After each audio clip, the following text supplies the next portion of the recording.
পড়িয়েছিলাম না ভৌত পরিবেশের মাটি এবং জল, এটা পড়িয়েছিলাম। তো আজ আমি তোমাদের পড়াবো কি না জীবজগৎ। তো দেখো, প্রথমে আমাদের কি জানতে হবে না জীবজগৎ কাকে বলে। তো দেখো, জীবজগৎ বলতে কি বোঝো তোমরা? তোমাদের চারপাশে যে সমস্ত গাছপালা দেখতে পাচ্ছ আর যে সমস্ত পশু পাখি দেখতে পাচ্ছ, প্রাণীদের দেখতে পাচ্ছ, ঠিক আছে? এবং কি আমরা কি দেখছি? মানুষকে দেখছি। তো এই সমস্ত কিছু নিয়েই হচ্ছে জীবজগৎ। তো জীবজগৎ দুটো অংশ, কি একটাকে বলা হচ্ছে উদ্ভিদ জগৎ আর একটাকে বলতে পারো কি প্রাণী জগৎ, ঠিক আছে? তো আমরা কি বলতে পারি না জীবজগতের কি দুটো অংশ।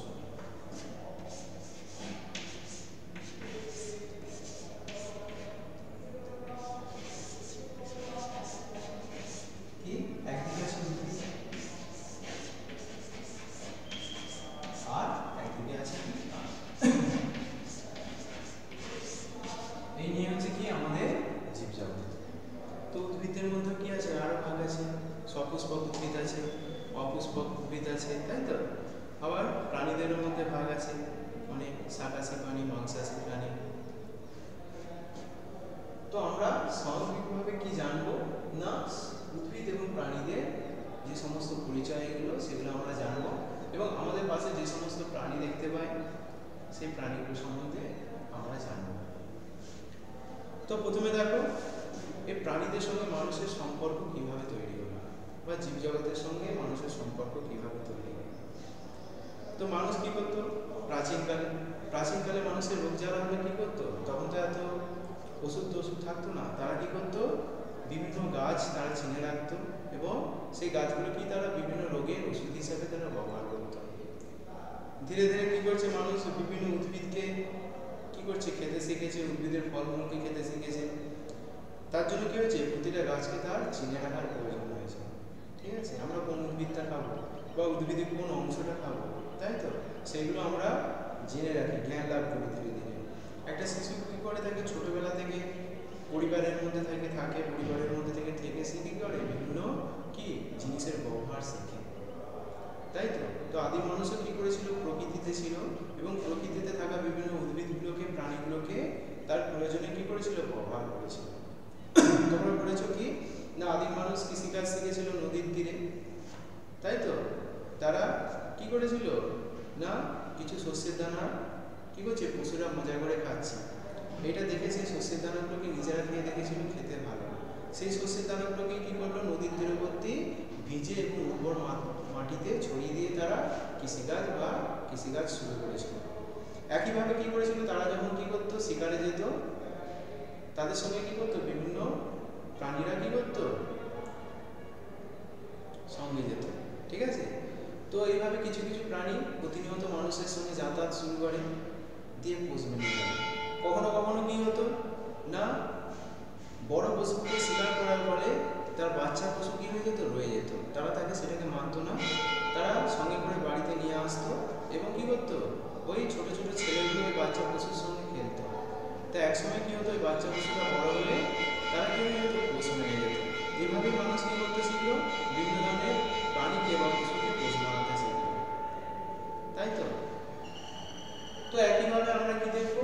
কিছু কিছু প্রাণী আছে যাদেরকে খুব সহজে পোষ মানানো যায়, আবার কিছু কিছু প্রাণী আছে যেগুলোকে পোষ মানানো যায় না, তাই তো?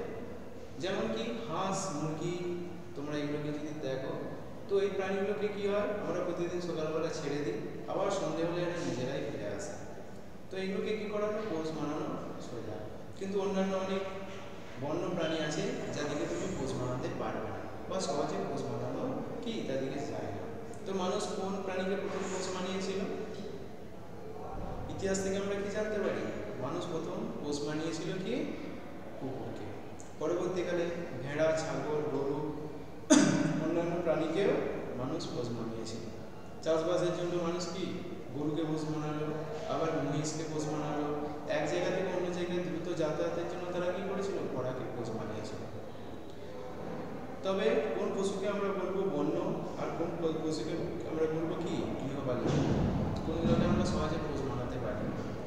অনেক ক্ষেত্রে আমরা ঘরের আশেপাশে অনেক প্রাণী দেখতে পাই। ঘরের প্রাণীরা আছে মানে যে সে পোষ মানানো প্রাণী সেটা, তাই তো? আমরা ঘরের মধ্যে কি দেখতে পাই? দেয়ালে টিকটিকি, ছোট ছোটাছুটি করছে, টিকটিকি কি পোষ মানে না? না। আবার খাঁচার মধ্যে যদি তোমরা কি দেখো, পাখিকে বন্দি করে রেখেছো, তুমি যদি ছেড়ে দাও সে উড়ে চলে যাবে আর আসবে না। তার বন্য জীবনই হচ্ছে পছন্দ। পোষ মানানোর কথার অর্থ কি, যে প্রাণীগুলো কি করে, তাদেরকে খাঁচায় ধরে রাখতে হয় না, বেঁধে রাখতে হয় না, আমাদের সঙ্গে সর্বদাই কি করে, ঘোরাফেরা করে, খায়, আরাম করে, ঠিক আছে, আমাদের বাড়ি পাহারা দেয়, এই ধরনের জিনিস। তো এইভাবে কি করা যায়, পশুকে দুটো ভাগে ভাগ করা যায়, বন্য পশু আর গৃহপালিত পশু। ঠিক আছে, বন্য পশুগুলো হচ্ছে বাঘ, সিংহ, হাতি, এগুলোকে তোমরা কি করতে পারবে না, পোষ মানাতে পারবে না। ঠিক আছে, আর পোষ মানাতে গেলেও কি করতে হয়, আমরা তাদেরকে খাঁচায় বন্দি করে রাখি। হাতির পায়ে কি করে, শিকল দিয়ে বেঁধে রাখা হয়, বাঘকেও কি করা হয়, খাঁচায় পুরে রাখা হয়। কিন্তু যখনই এরা শিকল থেকে মুক্ত পাবে, খাঁচা থেকে মুক্ত পাবে, আবার তারা বনেতে ফিরে যাবে।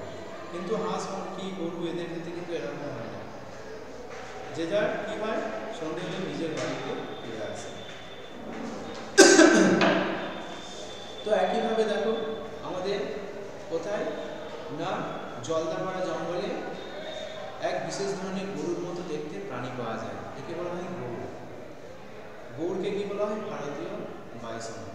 মনে করা হয় কি না, আমাদের যেটা গরু আছে দেশি গরু, আগে তারা ওই রকম জঙ্গলেতে থাকতো। ধীরে ধীরে মানুষ কি করেছে না, তাদেরকে এনে কি করেছে, পোষ মানিয়েছে নিজের প্রয়োজনে।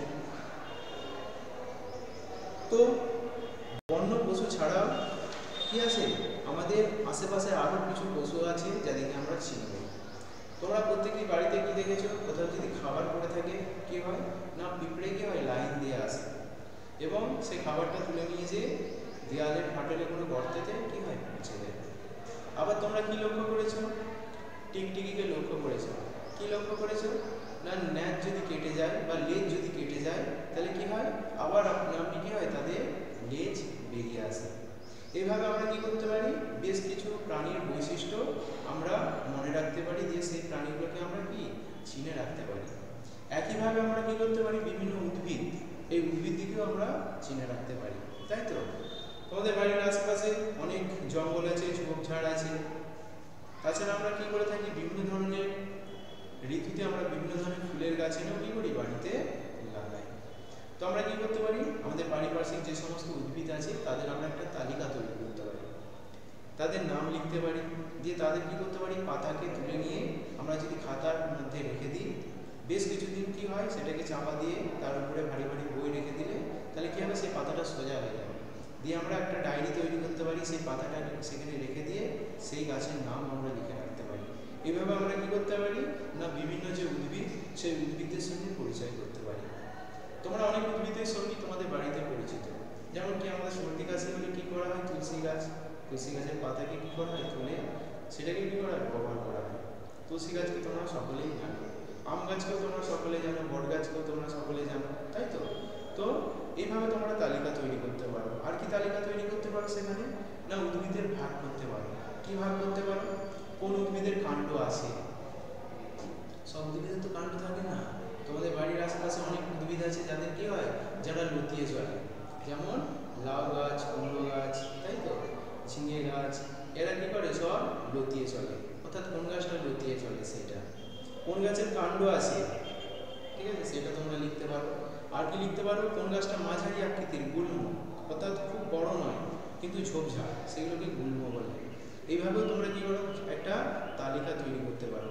আর কি করতে পারে, ব্যবহার লিখতে পারো তাদের, ঠিক আছে, ওই উদ্ভিদ থেকে ফল পাওয়া যায়, কি ফল পাওয়া যায় সেটা তুমি খাও নাকি কাজে লাগে সেটা, কিংবা বিভিন্ন উদ্ভিদ তাদের ভেষজ গুণ।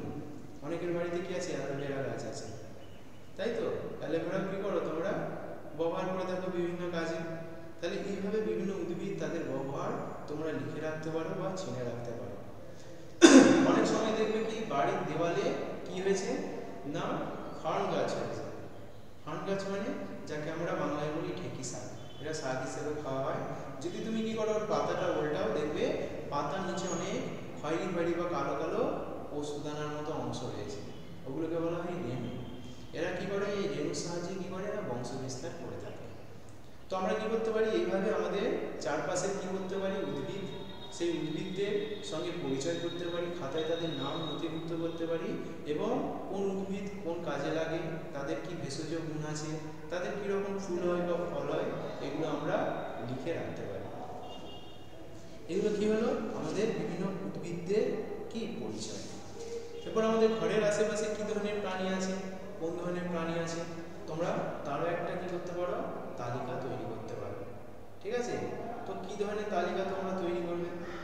আমাদের ঘরের আশেপাশে কি দেখতে পাও না, আমাদের বাড়ির মধ্যেই আমরা অনেক ধরনের প্রাণী দেখতে পাই, তাই তো? কি দেখতে পাই, দেওয়ালে টিকটিকি চলছে দেখতে পাই, তারপরে বাড়ির মেঝেতে বিভিন্ন রঙের পিঁপড়ে চলছে, পিঁপড়ে কালো লাল, ঠিক আছে, এগুলো দেখতে পাই। বিভিন্ন ধরনের কি দেখতে পাই, আরশোলা দেখতে পাই, সবারই বাড়িতে আবার থাকে না। তাহলে কি করতে পারি, এই ধরনের যে প্রাণীগুলো আমরা দেখতে পাই সেগুলো। বাড়ির আশেপাশে কি দেখতে পাই, ওগুলো তো বাড়ির ভেতরে বললাম। বাড়ির আশেপাশে কি দেখতে পাই, আমরা বিভিন্ন ধরনের কুনো ব্যাঙ দেখতে পাই, সোনা ব্যাঙ দেখতে পাই, তাই তো, গেছো ব্যাঙ দেখতে পাই। আবার কি দেখতে পাই, বিভিন্ন সময় বিভিন্ন জায়গায় সাপ বের হয়, সেই সাপ আমরা দেখতে পাই। তাছাড়া আমাদের গৃহপালিত যে পশু আছে, কি কুকুর আমরা দেখতে পাই, বেড়াল দেখতে পাই, কারো ঘরে হাঁস মুরগি আছে দেখতে পাই। তো এইভাবে তোমরা একটা তালিকা তৈরি করতে পারো, কি তোমরা ঘরের মধ্যে কি কি প্রাণী দেখতে পাচ্ছ এবং ঘরের বাইরে কোন কোন প্রাণী দেখতে পাচ্ছ, তাদের বিশেষত্ব লিখতে পারো। এদিকে কখন বেশি দেখা যায়, কোন সময় বেশি দেখা যায়, ঠিক আছে, তারা আমাদের কি উপকার লাগে, তারা আমাদের কি উপকার করে বা কি ক্ষতি করে, তাই তো?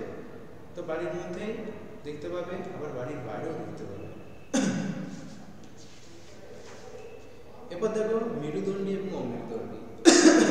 মেরুদণ্ডী এবং অমেরুদণ্ডী মানে কি, অর্থাৎ যাদের মেরুদণ্ড আছে তারা মেরুদণ্ডী, আর যাদের মেরুদণ্ড নেই তারা অমেরুদণ্ডী। তো এই মেরুদণ্ড জিনিসটা কি, তোমরা যখন দেখবে মা কি করছে, মাছ কাটছে,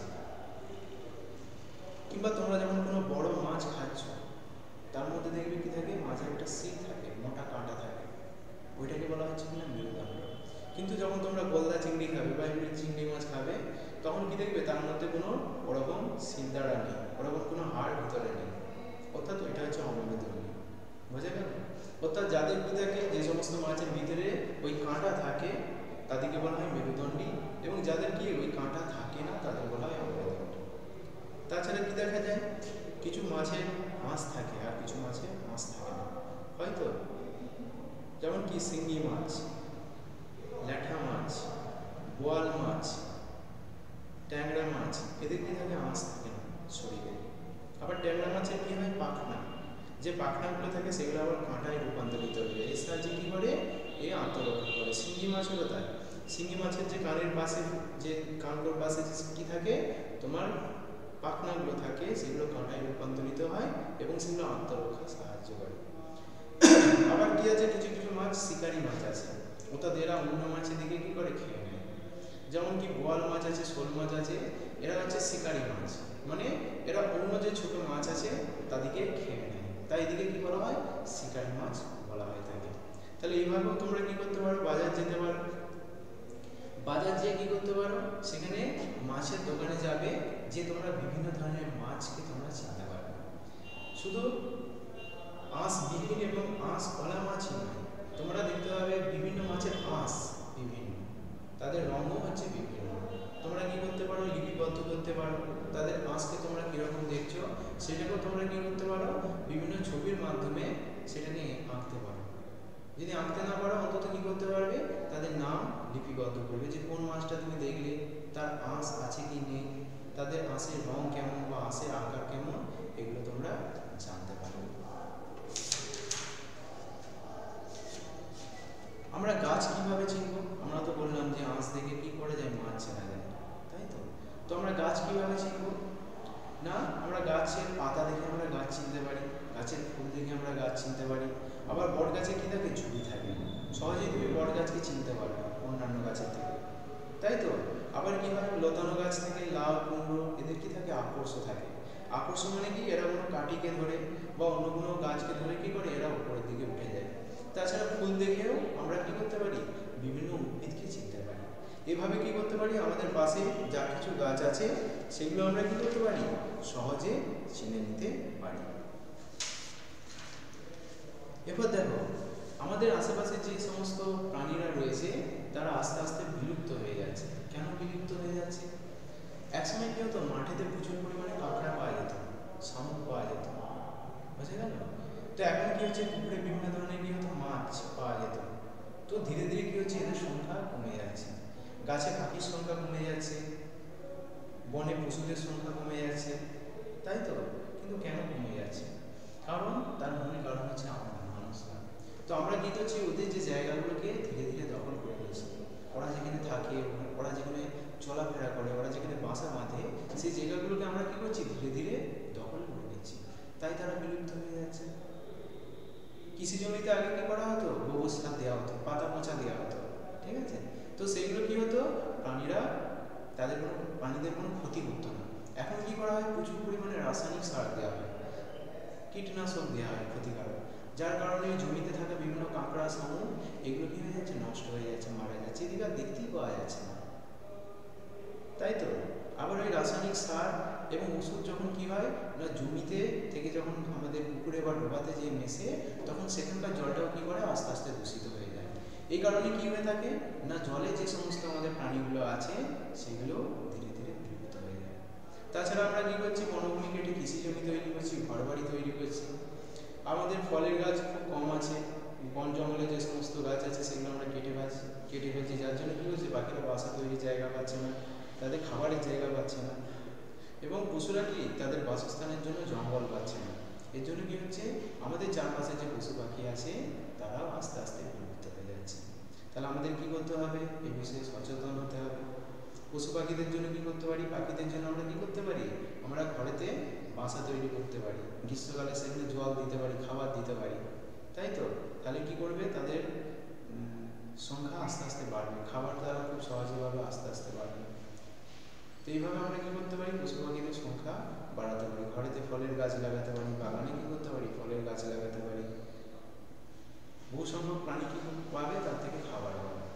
তো তোমাদের প্রত্যেককে নজর রাখতে হবে যাতে কি আমরাও সুস্থ থাকি, আর আমাদের যে চারপাশে যে সমস্ত প্রাণীরা আছে তারাও যাতে কি করে, তাদের পরিবার নিয়ে সুস্থ থাকে, সেটা ভাবতে হবে।